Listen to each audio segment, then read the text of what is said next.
Wadhi nyime kama yudo ni riwruoge mopogore opogore rango ikruok ne kodh El Nino e kaunti ma Kajiado, ma bende osechako chenro mar muko udi moger e genge aoche kaachiel kod kuonde pi ma pi oula kale. Magi timore e kinde ma sirkal ma kaunti ma Kajiado ikore ne biro mar kodh El Nino. Riwruogego bende ochiwo siem ne jomo gedo e kuondego mondo mukgi utegi kapok gichopo e gwengego.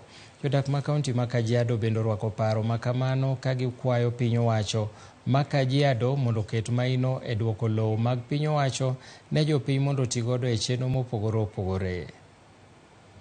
Na kusema ukweli, wakati barabara kama hii mnafungwa, security hatuna, sababu hata moto ikitokea hatuwezi pata mahali ya gari kupitia, sababu ni mahali ambaye ilitengwa iwe barabara. Kama saa hii kulikuwa na, tuseme ni wakati wa El Nino inakuja, na tungekuja hapa tungebebwa na maji, maana hii ni barabara ya maji na maji inakuja kwa wingi.